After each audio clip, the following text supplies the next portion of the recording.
Hey, what's up, everyone? Welcome back to Babylon Talmud. Today we're studying Daf Chaf Ches of Masechta Pesachim, Daf 28. Today, the first chunk of the page is dedicated to understanding Rabbi Yehuda's opinion regarding biur hametz, that he says ein biur ela sreifa, that you'd have to burn hametz. A discussion, a machlokas between Rabbah and Rav Yosef about throwing chametz into the sea. How do you do that?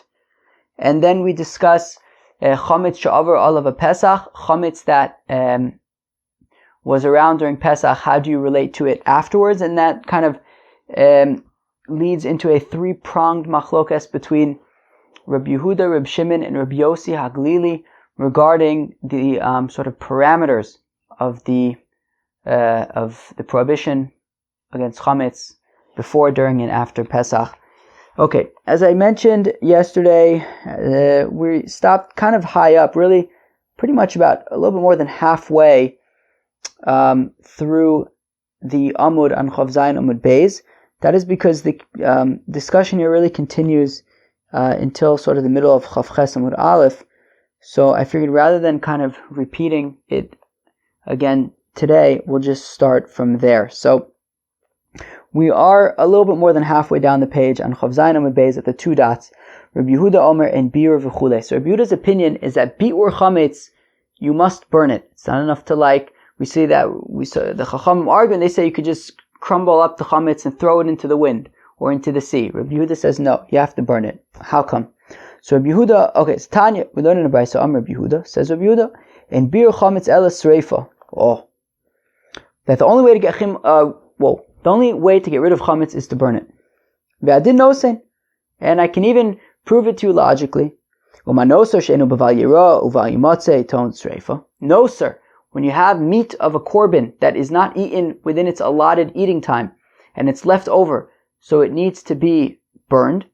And over there's no issue of seeing it. You can see it all you want, but you still have to burn it. And so there, by no, sir, there's no issue of bal yirah and bal yimatzeh, and yet you have to burn it. Well then, chametz sheyeshno b'bal yirah u'bal yimatzeh lo kol sheken. Well then, chametz, which has the prohibitions of bal yirah, that you may not see it, u'bal yimatzeh, you may not find it. Well then, certainly, because it's so strict, we should have to burn it. Amrulo, they said to him, kol din sha'atadon tchilasu lahachmi v'sofu lahakol eno din. Oh, you hear that? The Chachamim respond to Yehuda. They said, that sounds like a very fancy Kal V'chomer, but while it sounds strict in that you're saying that you specifically have to burn chametz, it could end up leading to a leniency, which is, lo motza eitzim l'sorfo, if you don't have wood to burn the chametz, yehei yoshev uvato, are you just going to sit there and do nothing about it because you can't burn it, because you don't have any wood? V'atorah amar tashbisu su'or min batechem. And yet the Torah says that you have to get rid of any leaven from your homes. In any way that you'd be able to get rid of this chametz. So therefore, meaning the Chacham are saying to Rabbi Yehuda, any kal v'chomer that sounds like it's really being a stringency, but ends up leading to a leniency, is not a kal v'chomer that we will adapt. And the leniency here is that while it sounds, intense, that it's not enough to just throw the chametz away, you have to mamish burn it. Well, what ends up happening is that if somebody doesn't have means to burn the chametz, he's just going to leave it around and be over in bal yirah and bal yimatzeh, and that's a problem. So if the Chacham say, forget the fancy burning stuff, get rid of it however you can, in that way, you'll just get rid of it. Chazur Rabbi Yehuda v'danu din acher. Rabbi Yehuda was not going to be turned down so easily. So he says, you know what? If I can't prove it from a kal v'chomer, well then I'll prove it from a mamatzinu, from a what do we call that? We call that a binyanav, I think. Okay, what is it? Nosar also ba'achila v'chometz also ba'achila. Well, nosar, this isn't a kal v'chomer. This is just like a logical argument that nosar, you're not allowed to eat, right? When you have meat of a korban that is supposed to be eaten within a certain amount of time, and you missed that time frame, you missed that window, well, you're not allowed to eat it anymore. And you're not allowed to eat chametz. Manosa b'seifa av chametz b'seifa. Well, just like nosar, which you're not allowed to eat, you gotta burn. Well, also chametz, you're not allowed to eat, and you gotta burn it. Amrulo, they said to Rabbi Yehuda, nevela tochiach. But let me ask you a kasha, Rabbi Yehuda. What about nevela? An animal that was killed, but not by shechting. Sha'asura b'achila, you're not allowed to eat nevela. Ve'ena tuna sreifa, you don't have to burn it. So maybe you don't have to burn chametz. Amrulo. So Rabbi Yehuda says, Hefesh, Azov, leave me alone. Nosar asu b'achila uvahana, v'chametz asu b'achila uvahana. That nosar is not only asu b'achila, it's also asu b'hana, and chametz is also asu b'achila and b'hana. Manosar ta'on sreifa, av chametz ta'on sreifa. And just like you have to burn nosar, you have to burn chametz. Amulo, they said to him, Shara niskal yochiach. Well, what are you going to do about shara niskal? She'asu b'achila uvahana, that you're not allowed to eat a shor niskal, you're not allowed to get benefit. Well, a shor that an ox that killed a person, and therefore you need to stone the ox. Even if you end up shechting it before you stone it, you're not allowed to eat it. And it's also bana ve'enu ton sreifa, and yet you don't have to burn it. So chametz, which is also b'achila and bana, also you might not have to burn. Omer loin. So Rabbi Yehuda said, Hefresh, leave me alone. Nosar also b'achila uvana ve'anush karis. Nosar is not only asur b'achila, it's not only asur b'ana, but also you chayiv karis if you eat it. V'chametz asur b'achila v'ana v'anush karis. And chametz also is asur b'achila, asur b'ana, and you chayiv karis if you eat it. Manosa b'seifa av chametz b'seifa. Just like leftover nosar, just like nosar you gotta burn, so chametz you gotta burn. Amrulo, they said to him, chelbo sheshar niskal yochiach. But that's not gonna work, that's not enough. Because what about the forbidden fats of a shor niskal, sha'asu b'achila, uvana, ve'anush kares, ve'en ta'on sreifa. That you're not allowed to eat it, you're not allowed to get benefit from it. You chayiv kares if you eat it, because it's chaylev, and yet you don't have to burn it. Chazar Rabbi Yehuda v'danu din acher. So Rabbi Yehuda said, went back to the drawing board, and he came up with a separate argument, a new argument. Nosar yeshno b'val tosiru. Nosar has there is a issue of bal tosiru. Don't leave it over, right? That's kind of the definition of what nosar is, right? It's like whenever it says don't leave anything over, well, if you leave it over, it's nosar. V'chametz b'bal tosiru, and chametz also you're not allowed to leave it over, right? Bal yirah bal yimatzi, you can't have it around. So ma nosar b'seifa av chametz b'seifa. So just like nosar, you have to burn. Also chametz you have to burn. Now listen to this. Listen to this. This is where Rabbi Yehuda walked into a trap. Amrulo, they said to Rabbi Yehuda, Ashum tali v'chatas ha'of ha'ba'al ha'safek dvarecha yochichu. Boom. In Ashum tali, who could tell me what an Ashum tali is? Rashi could tell us what an Ashum tali is. Top line of Rashi, Ashum tali ba'al safek karis. And Ashum tali comes when you're not sure if you're chayiv karis or not. It sounds like a great predicament to be in. It says, for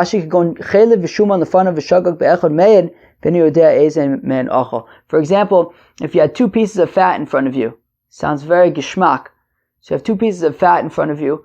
One of them is chaylev, which you're not allowed to eat. One of them is shuman, is regular fat, which you are allowed to eat. And you ate one of them, you don't know which one you ate. So it's like, oy vey, if I ate chaylev by accident, I have to bring a korban chatas.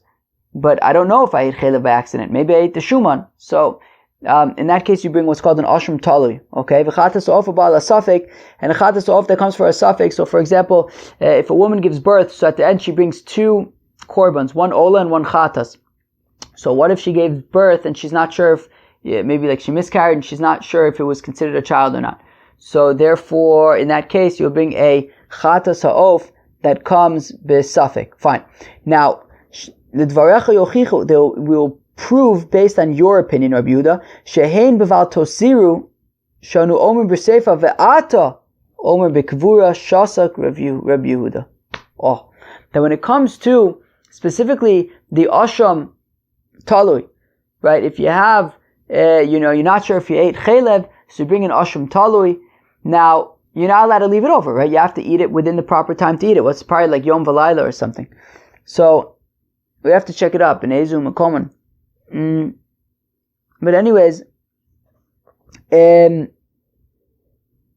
So if you do leave over asham talui, so it's actually a machlokas that we say the chacham. We say that it's besreifa. That what do you do if you leave over an asham talui? So you have to burn it. Ve'ata omer b'kvura, and you, Rabbi Yehuda, say that you bury it. Meaning, Rabbi Yehuda, if that is true, that you're learning out that you have to burn chametz, because nosar you have to burn, right? You're not allowed to leave over nosar, you're not allowed to leave over chametz. So, and just like nosar you burn it, so chametz you burn it. Well, guess what? Let me ask you, Rabbi Yehuda, a question, because asham talui, you're not allowed to leave over the meat, and yet, if you do, your opinion, we hold that you would burn it. Your opinion, Rabbi Yehuda, is that you would actually bury it. So what are you going to do about that? Shouldn't you have to burn it? Shasak, Rabbi Yehuda. Rabbi Yehuda was quiet. He didn't have a response. Rav Yosef says, Rav Yosef, Hanudamar Insha, this is what people say, Kafud the Chatan Agara. If you have like a craftsman who makes some kind of, what was it? I think a cup. Begava Nisro of Chardula, and then he ends up burning his mouth on the like mustard seeds that are in there.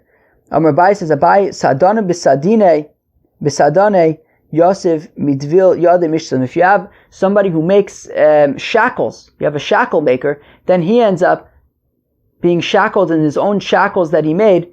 So he ends up Midvil Yade Mishtalim. He's paid back with his own handiwork. Rava Amar says, Rava Geira Begire Maktil. If you have an arrow maker who gets killed with one of his own arrows, Midvil Yade Mishtalim, where he gets paid back with his own handiwork. Basically, it's saying Rabbi Yehuda's, I don't know, whatever, something was like served to him. Meaning here he was trying to, be so adamant and make a logic. He ended up getting caught up on his own logic because he says the exact opposite somewhere else. Very, very fancy. The Chachamim say that you take this chametz, you don't have to burn it. You could just put it into crumbs and throw it into the wind, or you could throw it into the sea. What the Gemara wants to know is, they ask a kasha, Heichi ka'amar, what are the Chachamim saying? Are they saying, Mefar v'zor l'ruach u'mefar mata l'yam? Are they saying, look, you have to break up the bread into crumbs. There's no two ways about that. You got to break up the bread. Now you have two options. Either you could throw it into the air, or into the wind, or you could throw it into the sea. Or perhaps what they're saying is that no, if you want to throw it into the wind, well, you can't just throw a loaf of bread into the wind. It's just going to fall on the floor. And you'll still have a loaf of bread, darting. But, so if you want to throw it into the wind, so then you have to break it up into crumbs. Aval, mataliya be'ene. But if you want to throw it into the river, then, you could just chuck the loaf of bread into the river. No one's going to see it again. So that is the Gemara's kasha, right? So certainly if you're going to throw the, bread into the wind, you're going to have to break it up into crumbs. But if you're throwing it into the sea, do you have to break it into crumbs as well? Or can you just chuck the loaf of bread into the sea? That's the Gemara's kasha. And we have a similar Mishnah by Avodah Zarah. Ki ai gavna. Okay, we have a similar kasha thing by Avodah Zarah. Rabbi Yossi Omer says, Rabbi Yossi, shochik v'zor l'ruach omat l'yom.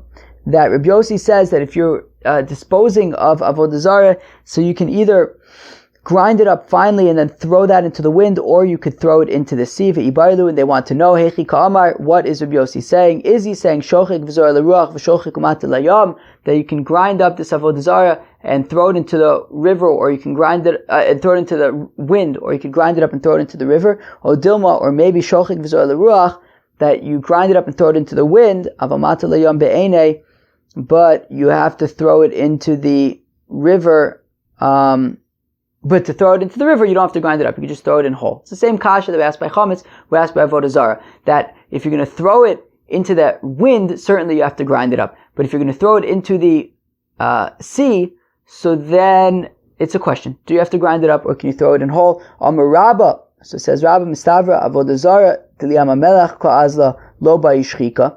So Rabbi says, look, when it comes to Avodah Zarah, you're throwing it into the Yam HaMelech. You're throwing it into a place where nobody's going to go, nobody's going to travel, nobody's going to interact with it. Therefore, you can just throw it into the sea whole. Chametz to l'shan neharos ka'azil by perer. But chametz, which you're throwing into just regular bodies of water where people might be able to find it and scoop it up and chop it, well, then you're going to have to grind it up. So that's Rabba's opinion. That it depends. If you're throwing it into a river like the Yam HaMelach, where nobody's ever going to see it, well, then you don't have to break it up. If you're throwing it into just a regular river where we have to be worried about people on other boats might find the mitzvah, they might find the loaf of bread and chop it, so then you have to break it up. Amar of Yosef says of Yosef, Adarabba Ipcha Mistabra. The opposite makes sense. Avodah Zarah Delo Memisa Ba'ishrika. Avodah Zarah, which won't just break up on its own. It's like made out of metal. So then if you throw it into the sea, so it's not going to dissolve on its own, so then you would have to break it up. Hametz, dememis, whereas chametz, which if you throw it into the water, it's just going to, break up on its own. I feel like there's a word for that. Dennis, what's the word for when you not like decompose, but I don't know, the bread will like come apart on its own, not disintegrate. I don't know, Dennis, what's the word? So then by shchika chametz dememis, chametz which will kind of fall apart on its own in the water, lo by perer, you won't have to break it up. Tanya Kavasa de Rabba, Tanya Kavasa de Rav Yosef. We have a brisa supporting Rabba. We have a brisa supporting Rav Yosef. Tanya Kavasa de Rabba. Here is the brisa supporting Rabba. Hay Malach Bamidbar. If you have a person who is traveling in the desert, okay, Mefar v'zor leruach, so he can just break it up into crumbs and throw it into the wind. Hay Malach Basfina. If he was traveling in a boat, Mefar Matalayam, so he breaks it up and throws it into the sea. So we see that just a regular sea, so you'd have to break up the bread.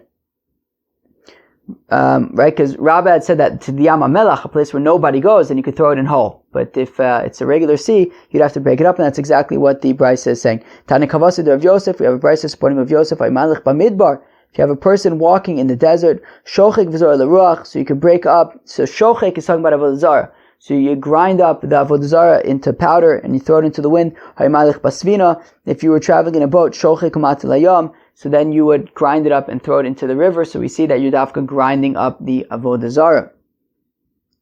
Okay. Shrika kasha l'Rabba. So we want to say that the fact that the brisa says that you have to grind it up and throw it into the sea, that is a question against Rabbah, who said that since by Avodah Zarah you're throwing it into the Yam HaMelach, you don't have to throw it, you don't have to grind it up.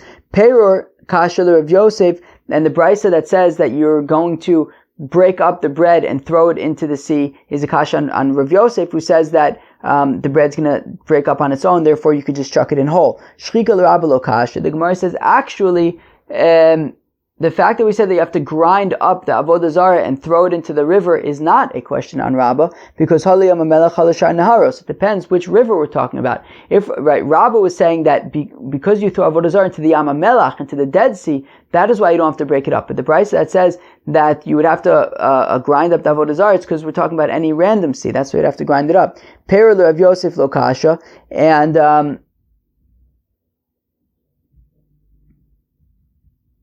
wow, sounds like somebody's playing music very loud. Peril Rav Yosef lo kasha, when the brisa says that you have to break up the bread and then throw it into the sea, that is also not a question on Rav Yosef, who said that you could throw it in whole. It depends. If it's bread, so then you can just chuck it into the sea whole because it'll break up. But if it's chite, if it's a sack full of wheat kernels, that we have to be concerned that it's not going to just decompose on its own. People might scoop it up. So then you have to break it up and throw it into the river. Okay, we're up to a new Mishnah. Chametz shel nachush of olav a Pesach mutar ba'ano. So if you have chametz of a non-Jew that was in his possession during Pesach, can you? So we're saying it's mutar ba'ano. You're allowed to get benefit from it after Pesach, right? So an interesting nafkamina is like a supermarket, right? Can you go to a supermarket, assuming that it's owned by non-Jews, can you go to the supermarket right after Pesach and buy chametz? So it sounds like it's mutar ba'ano. So it sounds like sure, no problem. V'shel Yisrael also ba'ano. If the supermarket is owned by a Yid, if he hadn't sold the chametz before Pesach, if he was in control of possession of all the chametz over Pesach, well then it would be also ba'ano. Shenemar, as the pasuk says, lo yirah lechasaor, that you should not, no leaven may be seen over Pesach, and we're going to have to explain How exactly this ties in, we will get there. Whoa, okay. Whoops. Says the Gemara, Mani Masnisin. Who is the author of our Mishnah? Lo Reb Yehuda, v'lo Reb Shimon, v'lo Reb Yosei Aglili. Because the Gemara says, I just don't get it. This Mishnah sounds like it's neither Reb Yehuda, nor Reb Shimon, nor Reb Yosei Aglili. We have three possible opinions that it could be, and it sounds like none of them. Mahi, what are we talking about? Titania, what we learn in a brayso, chametz, ben lifnei zmano, ben la'achar zmano.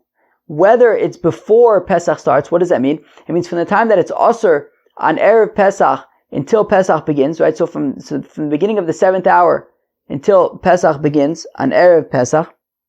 Actually, it even says from the 6th hour, I guess. But from the 6th hour, though, Rashi's thing is saying Mishay Shaos ad Shetech, from 6 hours until it gets dark. But from 6 hours, it's really only asur midrabanan. So I assume what it means is from the end of the 6th hour. I assume it means from the beginning of the 7th hour.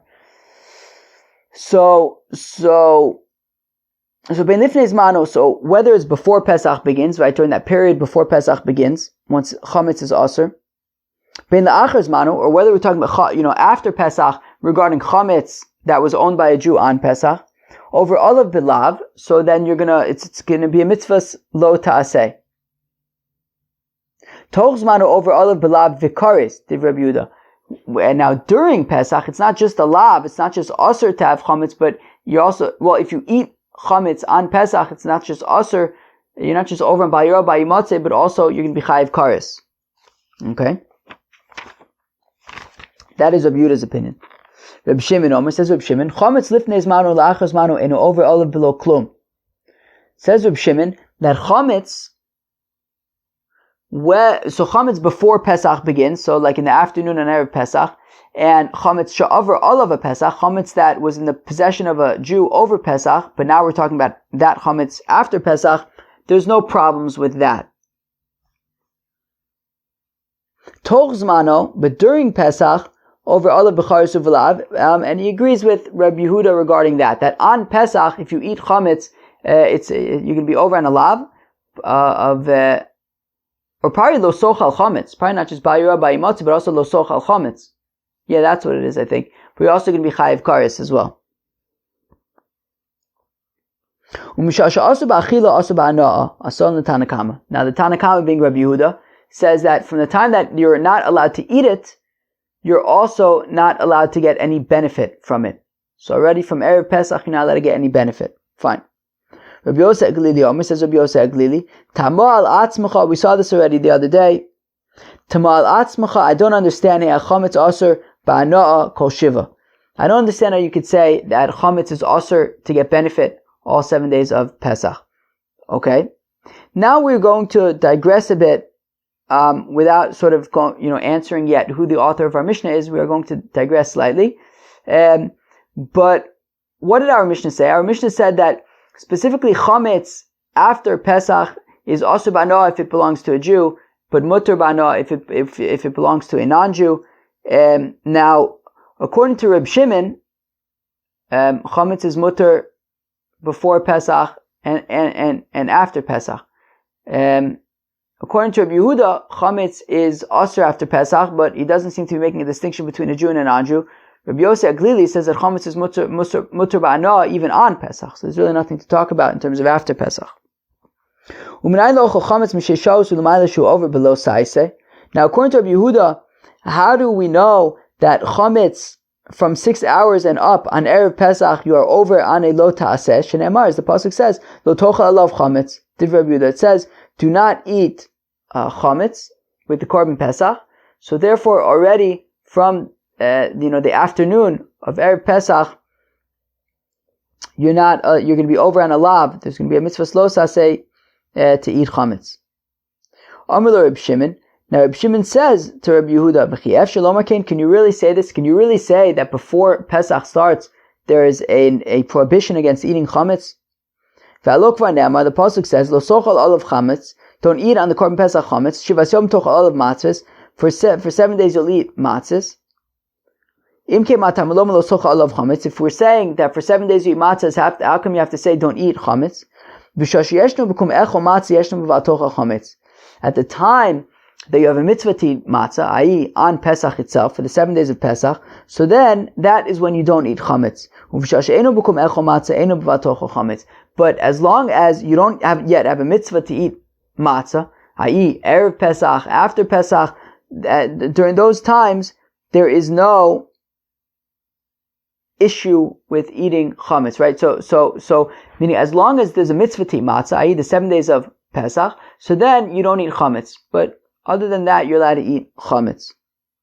My time with Rabbi Yehuda, how come Rabbi Yehuda says that there is a prohibition against eating chametz before Pesach, on Pesach, and after Pesach, when it comes to chametz sha'avar olav Pesach? So tlasa krai ksive, because we have 3 psukim. Okay, what are the 3 psukim? Lo yochal chametz.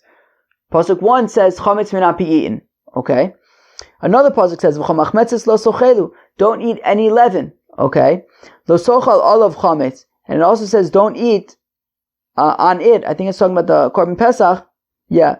Don't eat with the Korban Pesach chametz. So we have 3 psukim telling us not to eat chametz. Chad lifnei zmano, v'chad la'achar zmano, v'chad l'soch zmano. One of them is talking about Erev Pesach. One of them is talking about chametz sha'avar olav Pesach. And one of them is talking about on Pesach. For Reb Shimon says no. Chad l'soch zmano. We have one pasuk that matters. When it says lo sochel olav chametz, shivas yom tochel olav matzis, so that's the important pasuk, and that is where we learn not to eat chametz, and it's specifically referring to on Pesach itself. V'chol machmetzes, the pasuk that says v'chol machmetzes lo sochelu, that doesn't teach us not to eat chametz at a particular time, because that's needed specifically to teach us l'chidetanya. As we learn in the Brisa, chametz ein le'el shel nischametz me'elav. All I know is chametz that became chametz on its own. How do I know that chametz that became chametz from something else? We'll get there in a second what that means. So how do I know that that's also included? It says any leaven you should not eat. What does that mean, chametz that becomes chametz on its own? So if I understand correctly, maybe if we have people who are familiar with baking bread, if I understand correctly, you don't necessarily need yeast in order to get the bread to rise. There's actually like stuff in the air that can kind of like, if you wait long enough, I think, if you just kind of make the dough or like mix flour and water or something, I think there's like enough stuff in the air that like eventually it will like start to like ferment and rise or whatever. And I think that is kind of how they make like like sourdough starters and stuff, that they kind of like, I don't know, like it just kind of becomes leaven if you let like flour and water interact with the air or something like that, I guess.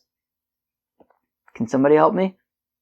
Anyways, so chametz that becomes chametz on its own is that, right? Chametz that you just kind of like, you didn't use any additional agent in order to help it rise and become chametz. Now, chametz that became chametz by something else means that you use like a starter or something like that in order to get your dough moving. So, when it says chametz, so I assume that, so all I know is that shenas chametz me'elav. All I know is chametz that became chametz on its own. Machmas davar acher minayin. How do I know that chametz that even became chametz because it interacted with something else? So Talmud lo makom machmetzes lo sochelu, right? If you use like some kind of like a starter or something, so it says kol machmetzes lo sochelu. Any leaven should not be eaten. So that's what Reb Shimon learns out from kol machmetzes lo sochelu. And lo yu'achol chametz, and what does he do with the pasuk that says that chametz will not be eaten? Mibayle lechidetanya. It's required for the following brisa. Rabbi Yosef Aglili Omer says Rabbi Yosef Aglili minayin lepesach mitzrayim she'en chimutzu noeg elu yom echad. Very interesting. How do I know that on the first Pesach that the Jews celebrated, there was only an Isser of chametz for the first day? How interesting is that? That when the Yidden left Mitzrayim, there was only prohibition against eating chametz on the day that they left. The next day they were allowed to eat whatever they wanted. Pizza lemaisa. Tamaloma, therefore the pasuk says, Lo ya'achol chametz, chametz may not be eaten, v'samach lei, and it says right next to that, Hayom atem yotzim, that today you are leaving. I.e., that when it says don't eat chametz when they left Egypt, it was specifically on the day that they left Egypt. Very interesting. So according to Reb Shimon, so he learns out that it could be any kind of chametz from kol machmetzes lo sochelu. He learns out that the first year that the Yidden left Egypt, there was only prohibition against eating matzah on the first day of Pesach, from lo yachol chametz hayom atem yotzim. And from the pasuk of lo sochel olav chametz, that is where we learn the prohibition against eating chametz. and it's only during the 7 days of Pesach, not before, not after. For Rabbi Yehuda machmas davar acher minale. How does Rabbi Yehuda know that if chametz became chametz using like some kind of an agent, some kind of a starter, that it would be prohibited? So well, he says, look, when it says it's teaching us that it's also to eat chametz, right? Meaning there are 3 psukim that teach that it's also to eat chametz. One is talking about before Pesach, one's talking about after Pesach, one of them is talking about during Pesach. Now, one of those psukim says machmetzes. So from the fact that it uses machmetzes, so it's saying don't eat machmetzes, it could have said don't eat chametz. What's machmetzes? What's called machmetzes losochelu? It's saying not just don't eat chametz, but don't eat even chametz that was made chametz by a starter. And how does Rabbi Yehuda know that on the first Pesach, on the first year that the Yidden left Egypt, there was chametz, it was an Isser chametz only on the first day? So either you could say, well, it's smuchin. The one pasuk says lo ya'achol chametz, that chametz may not be eaten. So that teaches us one of the prohibitions, one of the 3 prohibitions against eating chametz. And then right next to that, there's a pasuk that says hayom atam yotzin. So from the, let me actually see something. Where is it? No, wrong pasuk. Where are we? Vayomer Moshe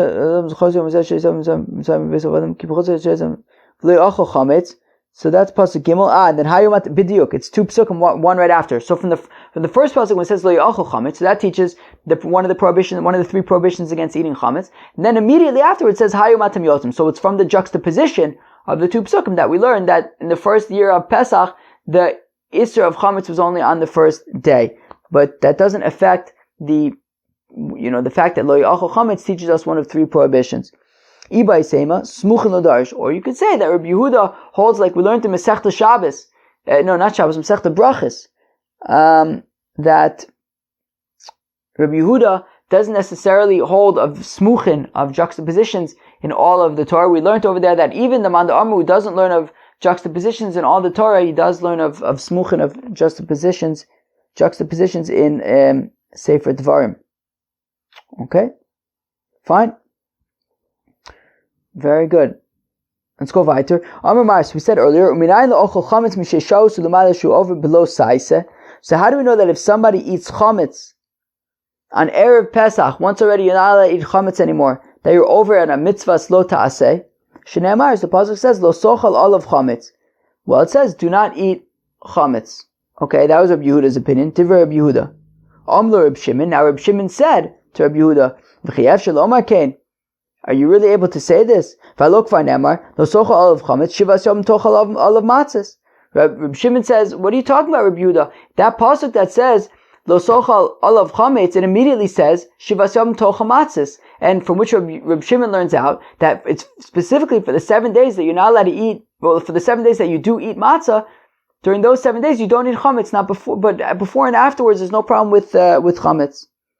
For Rabbi Yehuda, Shapir come with Rabbi Shimon. Now, Rabbi Shimon is saying good. Sounds good to me, right? According to Rabbi Shimon, because it says, we right next to each other, it says, eat matzah for 7 days, don't eat chametz. So it means don't eat chametz during the time that you do eat matzah. So if Rabbi Yehuda Amalach, Rabbi Yehuda will say to you, Ahu, the kovachova afilu b'zman hazeh huda also. Interesting. So that when the pasuk says Shivas Yom Tochal Olav Matzis, what we learn from there is that even Bizman Hazeh, even nowadays, there's still a mitzvah to eat matzah and not to eat chametz. Reb Shimon the Kavachova Minale. So then how does Reb Shimon learn out that it applies even nowadays? If from that other pasuk he's learning out that the Isser of chametz is only for 7 days of Pesach. So then how does he know that it applies even for future generations? So nafkle mi ba'erev tochlu matzis. Well, the pasuk that says mi ba'erev, right, that ba'erev tochlu matzis, that at night you'll eat matzah. And from that, Reb Shimon learns that it applies even for future generations. Rabbi Yehuda mi ba'ilei, what Rabbi Yehuda does with that pasuk is the tamei v'shahaya b'derech v'choka. Interesting. So Rabbi Yehuda learns it out for somebody who was tamei or was far away. Who could tell me what's the deal with people who were tamei or were far away? The deal is that if somebody was tameh, right, somebody who's tameh cannot offer the korban Pesach. Somebody who was far away and is unable to offer a korban Pesach. So they have what's called Pesach Sheni. There is another opportunity to offer a korban Pesach, and that is 1 month later, on the 14th of Iyar. So I may have thought to say, Pesach lo yochal, matzo mar namin lo nechol. Interesting. So I may have had the thought to say, let's say a person's tameh and he's not going to bring a korban Pesach. So I may think, well, okay, if he's not participating in the korban Pesach, maybe he doesn't have a chiyuv to eat matzah. Maybe he shouldn't be eating maror.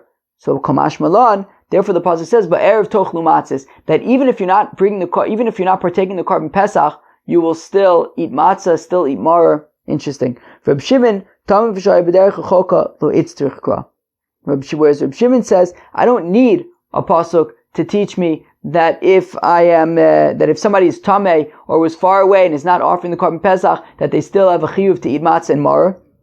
Because dilogara me'arul v'nechar, because it's no different than somebody who doesn't have a bris milah or somebody who is a nudnik. Dichsiv, that it says v'chol arul lo yochal bo, that the pasuk says that anybody who doesn't have a bris milah cannot eat it. And it also says uvenechar lo yochal bo, right? That a nudnik is not allowed to eat the korban Pesach. So bo eno ochel, he doesn't eat the korban Pesach, aval ochel hu b'matzah u'v'maror, but he still eats matzah and maror. Rabbi Yehuda ksiv b'hai u'ksiv b'hai. Whereas Rabbi Yehuda says, it says by a nudnik and it says by somebody who doesn't have bris milah that they're not allowed to eat korban Pesach, but they do eat chametz u'matzah. And Rabbi Yehuda says, look, no, not chametz u'matzah, matzah and maror. But it says, Rabbi Yehuda, look, it says by benechar and by an arul, but it also says by erev tochlu matzis to teach by somebody who was far away or was tameh and for that reason cannot partake in the korban Pesach, but they would still eat matzah and maror. Chevre, that was daf chavches of Masechta Pesachim. Let us review a shtickle. So the first chunk of the daf, which really we started on daf Chav Zayin, was discussing the opinion of Rabbi Yehuda, who says that the only way to get rid of chametz is to burn it. And Rabbi Yehuda was really trying very hard to prove his point, but in the end he fell into a trap where he himself had to admit that you don't actually have to burn chametz. We discussed throwing chametz into the sea. We had a machlokas between Rabbah and Rav Yosef. Rabbah says what it depends on the sea, right? Depends on if it's the Yam HaMelach where there's no people over there and there's really no chance that anybody's going to find this bread, so you don't have to break it up. But if it's just a regular sea where maybe we're going to have some people in some other boats who are going to say, hey, look, there's some bread, let's scoop it up. So then you would have to break it up first. Rav Yosef says, no, it doesn't depend on the sea, it depends on the material, it depends on the bread, right? So if it's, for example, avodah zarah that is made out of metal that isn't going to break up on its own, so you have to break it up on your own before chucking it into the sea. But if it's bread that'll just kind of like break apart on its own in the sea, well then you wouldn't have to break it up. Then we got to a new Mishnah which said that chametz she'avar olav a Pesach. If you have chametz that was around on Pesach and now it's after Pesach, what do you do? So if it belonged to a non-Jew on Pesach, well then you can get benefit from it after Pesach. If it belonged to a Jew on Pesach, so then you may not get benefit from it after Pesach. Now we got into a three-way machlokas between Rabbi Yehuda, Rabbi Shimon, and Rabbi Yossi Aglili regarding the prohibitions of chametz on Pesach. Rabbi Yehuda says that there is a prohibition against eating chametz before Pesach and chametz she'avar olav a Pesach, and if you eat chametz on Pesach, it's a prohibition and you're chayiv kares. Rabbi Shimon says, forget about before Pesach and after Pesach. There is only a prohibition against eating chametz on Pesach, and if you eat chametz on Pesach, you are also chayiv kares. Rabbi Yossi Aglili says that on Pesach, even on Pesach, you're allowed to get benefit from chametz. Obviously, you're not allowed to eat it, but and I assume that he would also have to agree that if you eat it, you're chayiv kares, but you would be allowed to get benefit from it on Pesach. That was Daf Chav Ches. I hope you enjoyed very much. Peace.